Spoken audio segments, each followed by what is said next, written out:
오늘도 우리에게 새 힘과 새 능력을 주시는 하나님 바라보시고 승리하시기를 주님의 이름으로 축복합니다.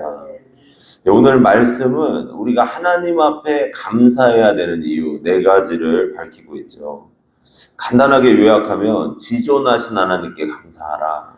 그러니까 여호와 하나님께 감사하라는 것이고, 또 창조주 하나님께 감사하라. 또 역사의 주관자 되신 하나님께 감사하라. 또 구원과 공급의 하나님께 감사하라. 이렇게 말씀을 하고 있습니다. 그래서 우리는 이 하나님의 놀라운 역사를 바라보는 것이죠. 그래서 하나님의 역사와 능력을 바라보시고 믿음으로 승리하시기를 주님의 이름으로 축복합니다. 첫 번째로 감사의 고백으로 승리하는 삶을 살아야 된다는 것입니다. 이 윌리엄 로우의 엄숙한 부르심이라는 책에 보면은 하나님과 가까운 사람이 어떤 사람인가 이렇게 나와요. 하나님께 가까운 사람은 얼마나 기도를 많이 했는가, 얼마나 금식을 했는가, 남을 도왔는가와 같은 일들로 결정되는 것이 아닙니다. 하나님께 가까운 사람은 그가 얼마나 범사에 감사하는가, 어떤 일을 당하더라도 하나님에게 감사할 수 있는가에 의해서 결정이 됩니다. 이렇게 이야기를 했어요. 그러니까 이 감사의 크기, 어떠한 상황에서도 하나님 앞에 감사드리고 영광 올려드리는 그 마음이 바로 영적인 성숙도라는 거죠. 하나님과 친밀도를 나타낸다는 것입니다. 그래서 우리가 우리의 삶 속에 하나님 앞에 이 감사의 고백을 많이 올려드리시기를 주님의 이름으로 축복합니다. 누가복음 17장을 보면 예수님께서 예루살렘으로 가실 때 10명의 문둥병자가 나옵니다. 그들이 예수님께 그래요. 자신을 불쌍히 여겨달라고 소리를 크게 외치며 주님 앞에 나와왔습니다. 예수님께서는 너희 몸을 제사장에게 보이라 말씀하시며 돌려보내시죠. 근데 그들이 가는 중에 몸이 어떻게 돼요? 깨끗하게 나음을 입게 되었습니다. 자신의 몸이 고쳐진 것을 가면서 알았을 거 아니에요. 그런데 그 중에 단 한 명, 사마리아인만 빨리 주님께 돌아옵니다. 그리고 9명은 다 각자의 길을 갔다는 것이죠. 이 사마리아인은 아마 그랬을 거예요. 어느 정도에서 병이 고쳐졌는지 모르지만 내가 빨리 가서 예수님을 만나지 않는다면 예수님이 다른 곳으로 가실 수도 있잖아요. 그러니까 감사의 고백을 드릴 수 없겠구나. 또 예수님에 대한 인식이 변화된 거예요. 야, 그분의 말씀에 순종했더니 나의 문둥병이 깨끗이 나았구나. 그분이 주님이시구나. 완전한 인식의 전환이 이루어진 거죠. 그러하기 때문에 이 사람은 어느 무엇보다 주님 앞에 빨리 가서 감사드리는 것, 이것이 자신의 목적이 되었습니다. 그리고 그 깨끗해진 몸을 가지고 예수님께 나왔습니다. 예수님께서 이렇게 말씀을 하세요. 누가복음 17장 18절 19절을 보면은 이 이방인 외에는 하나님께 영광을 돌리러 돌아온 자가 없느냐 하시고 그에게 이르시되 일어나 가라 내 믿음이 너를 구원하였느니라 하시더라. 아멘. 그러니까 내 믿음이 너를 구원하였다 말씀을 하세요. 그러니까 예수 그리스도에 대한 인식이 변화되었고 믿음이 생겼고 그 믿음으로 말미암아 구원까지 얻게 되는 놀라운 역사를 맛보게 되었다는 것입니다. 감사라는 것은 하나님이 하나님 되심에 대해서 감사해야 된다는 거예요. 하나님이 창조주이시고 우리를 사랑하시는 아버지가 되시기 때문에 하나님 앞에 감사와 영광을 올려드려야 됩니다. 우리 1절에서 3절까지 말씀 한번 같이 보도록 하겠습니다. 여호와께 감사하라. 그는 선하시며 그 인자하심이 영원함이로다. 신들 중에 뛰어난 하나님께 감사하라. 그 인자하심이 영원함이로다. 주들 중에 뛰어난 주께 감사하라. 그 인자하심이 영원함이로다. 아멘. 여호와께 감사하라. 이 여호와는 스스로 계신 분, 이런 뜻이에요. 그러니까 하나님께서는 어떤 피조된 분이 아니라 스스로 계신 분이시고 창조주이시고 모든 것을 지으신 하나님이십니다. 그러하기에 신들 중에 가장 뛰어나고 주들 중에 뛰어난 주님이시라는 거예요. 그 하나님 앞에 감사드려야 된다. 그러니까 하나님 되심을 인정하고 감사하라는 거예요. 그러면서 그 하나님은 선하시며 그 인자하심이 영원하미로다. 그러니까 하나님께서 우리를 사랑하시고 은혜를 베풀어 주시고 선하게 우리를 대해 주시는 줄로 믿습니다. 이게 바로 하나님을 바라보며 감사하는 믿음이라는 것이죠. 이 찬양 중에 날 구원해 주신 주 감사라는 복음성가가 있습니다. 그 가사 중에 2절을 보면은 응답하신 기도 감사, 거절하신 것 감사, 헤쳐나온 풍랑 감사, 모든 것 채우시네. 아픔도 기쁨도 감사, 절망 중 위로 감사, 측량 못할 은혜 감사, 크신 사랑 감사해. 이게 가사거든요. 근데 가사 생각해 보시면 응답하신 기도도 감사해야 된대요. 근데 하나님이 거절하신 것도 감사해야 된대요. 또 헤쳐나온 풍랑, 이 풍랑을 만났어요. 너무 힘든 고난의 시간이잖아요. 근데 그 고난을 뚫고 나오게 되셨어요. 하나님 앞에 감사드리고 그 가운데 모든 걸 채워주신 하나님께 감사드려라. 아픔도 감사, 기쁨도 감사, 절망이 왔어도 하나님이 위로해 주시니까 감사. 근데 마지막에 뭘 감사의 이유로 내세웁니까? 측량 못할 은혜. 하나님의 그 은혜, 인자하심, 그 사랑과 선하심 앞에 감사 그러잖아요. 그러니까 우리의 삶 속에서 이렇게 이 찬양의 가사처럼 감사함이 넘치시기를 주님의 이름으로 축복합니다. 사실 우리가 이 작은 부분에도 감사하면 얼마나 감사할 게 많이 있습니까? 너무 많아요, 감사할 일들이. 하루를 시작하면서 하나님 감사합니다. 영광 받으소서. 내가 지금 이 시간에 생명이 있고 하나님 앞에 나와 기도할 수 있고 예배할 수 있음도 감사 제목이잖아요, 사실. 이렇게 감사합니다. 고백을 올려드려야 됩니다. 그러나 우리가 욕심이 있고 욕망이 있고 또 우리의 자존심이 있고 이러니까 감사 못하는 거예요, 사실은.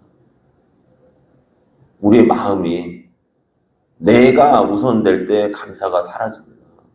우리의 자신이 하나님 앞에 낮아지고 기쁨으로 감사와 영광을 올려드리시기를 축복합니다. 메마르지 않는 감사를 하셔서 하나님 앞에 영광과 존귀를 올려드리시기를 주님의 이름으로 축복합니다. 그리고 두 번째로 공급의 근원이신 하나님께 감사함으로 구하라는 거예요. 이 신앙생활을 하면서 느끼는 것은 하나님께서 적재적소에 우리의 필요를 채워주십니다. 어떤 경우에는 하나님 앞에 하나님 뭐 먹고 싶어요 이렇게 기도하잖아요. 근데 먹을 게 생겨요. 이거 뭐지 도대체? 이러면서 하나님의 은혜가 놀랍구나. 세밀한 나의 음성에도 응답하시는구나. 이럴 때가 있습니다. 이번에 서울에 올라가면서 이제 이삿짐을 가지러 갔잖아요. 집사람이랑 저랑 가면서 이제 어머니가 저녁을 해놓으신다 그랬거든요. 근데 동태찌개가 둘 다 먹고 싶은 거예요. 어머니가 해주신 동태찌개가 아주 시원하거든요. 그래서 둘이 얘기를 나누는 거예요. 동태찌개 먹고 싶다. 그리고 확인을 해야 되잖아요. 전화를 바로 했어요. 운전하면서. 어머니 오늘 저녁 메뉴 뭔가요? 뭐긴 뭐야, 동태찌개 해놨어. 그러시는 거예요. 야, 신기하더라고요. 그래서 제가 그런 마음이 들어요. 하나님께 그냥 하나님 앞에 아니어도 우리가 입술로 하나님 뭐 하고 싶어요 이렇게 이야기만 해도 그게 응답되는 일들이 진짜 많은 거예요. 그래서 야, 놀랍다. 하나님의 역사하심이 너무 놀랍구나 이런 생각을 합니다. 그래서 우리가 하나님 앞에 뭐 필요한 것이 있을 때에도 하나님께는 구할 수 있는 거예요. 하나님 인도해 주세요. 이런 부분이 저에게 필요합니다. 주님 채워주소서. 두려운 마음이 있고 어떤 문제를 극복해야 될 때도 하나님 앞에 하나님 이런 문제를 하나님 앞에 아뢰옵니다. 하나님 풀어주시옵소서. 기도할 수 있잖아요. 하나님께서 역사하신다는 것입니다. 그래서 하나님은 역사해 주시고 공급해 주시는 하나님이심을 믿으시기를 주님의 이름으로 축복합니다. 오늘 시인도 하나님께서 채워주시는 분이심을 증거하고 있어요. 23절에서 26절까지 말씀입니다. 우리 같이 읽겠습니다. 우리를 비천한 가운데에서도 기억해 주신 이에게 감사하라. 그 인자하심이 영원함이로다. 우리를 우리의 대적에게서 건지신 이에게 감사하라. 그 인자하심이 영원함이로다. 모든 육체에게 먹을 것을 주신 이에게 감사하라. 그 인자하심이 영원함이로다. 하늘의 하나님께 감사하라. 그 인자하심이 영원함이로다. 아멘. 그러니까 우리를 비천한 가운데서 기억해 주신 이에게 감사하라 그랬어요.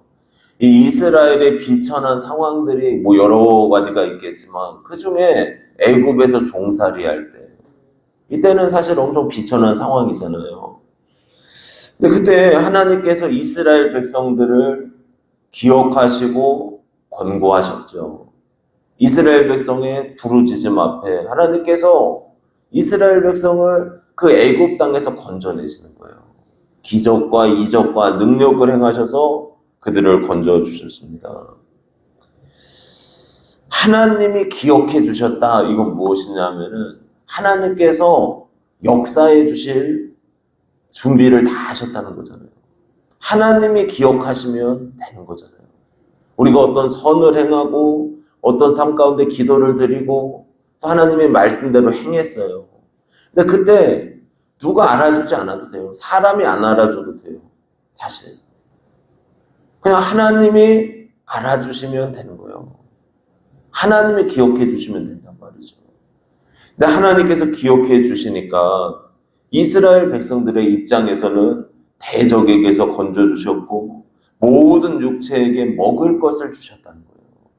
하나님께서 공급해 주셨다는 거죠. 우리의 인생도 마찬가지입니다. 하나님께서 우리가 믿음으로 기도할 때 하나님께서 우리의 기도를 들으시고 응답해 주시고 채워주시는 하나님이신 줄로 믿습니다. 열왕기상 17장을 보면은 뒷셉 사람 엘리야가 아합 왕에게 수년 동안 비가 내리지 않는다고 하나님의 명령을 전합니다. 그리고 하나님이 이 엘리야에게 그리시네가에 가서 숨으라고 이야기를 해요. 그때 하나님이 어떻게 하십니까? 그냥 숨으라고 하고 냅두세요? 아니잖아요. 어떻게 하세요? 까마귀를 통해서 먹을 것을 공급하시리라. 엘리야에게 하나님이 까마귀를 통해서 먹을 걸 공급해 주셨다는 거예요. 그러니까 참 먹는 것도 책임져 주세요, 하나님이. 얼마나 감사합니까? 일용할 양식을 주신다. 너무 감사하죠. 그리고 그 후에 바로 나오는 장면이 엘리야가 사르밧 과부의 집에 들어가게 돼요. 그런데 그 집에 들어갔더니 먹을 게 이 집도 없네요. 다 떨어졌네요. 가루 한 움큼과 기름 조금 남아있다 그러는 거예요. 그러면서 얘기해요. 이제 이거 먹고 우리 죽으려고 한다고. 근데 이 엘리야가 그 가루와 그 기름을 가지고 나를 위해서 떡을 구워오라 그래요. 아, 이게 욕심쟁이 아닙니까? 뭔 선지자가 이제 먹고 죽는다 그러는데 그거를 달라 그래요. 이게 말이 되냐 이거예요. 근데 그때 그 다음 말이 중요해요. 뭐라고 얘기합니까? 하나님께서 비가 지면에 내릴 때까지 그 통에 가루가 바닥나지 않도록 하시고 그 병에 기름이 없어지지 않게 하시리라 그러시잖아요. 근데 실제로 엘리야가 그곳에 머무는 동안 또 엘리야가 떠난 후에도 통에 가루가 계속 있었다는 거예요. 그리고 기름이 바닥나지 않았대요. 하나님께서 이 과부의 집을 채워주시고 은혜 주셨다는 것입니다. 그래서 하나님은 언제든지 우리의 공급자가 되어 주십니다. 우리의 필요를 하나님 앞에 구하는 것, 이것은 마땅한 바예요. 하나님이 공급자이시기 때문에. 그래서 선하신 아버지 앞에 우리가 믿음으로 기도드리시고 감사함으로 구할 때 하나님께서 역사해 주실 줄로 믿습니다. 그래서 오늘 두 가지로 말씀을 드렸습니다. 첫 번째로 이 감사의 고백으로 승리하는 삶을 살라는 거예요. 하루하루 살아도 10명의 문둥병자 중에 한 명만 감사하러 왔어요. 우리의 삶 속에 이 감사가 그치지 않으시고 하나님 앞에 하나님이시기에 영광을 올려드리시기를 주님의 이름으로 축복합니다. 그리고 두 번째로 하나님은 공급의 근원이시라는 거예요. 그러하기 때문에 우리의 필요, 우리의 생각, 우리의 마음을 집중해서 하나님 앞에 구할 때 하나님께서 우리의 기도를 들으시고 응답해 주실 줄로 믿습니다. 이런 믿음으로 승리하시기를 주님의 이름으로 축복합니다. 기도드리겠습니다.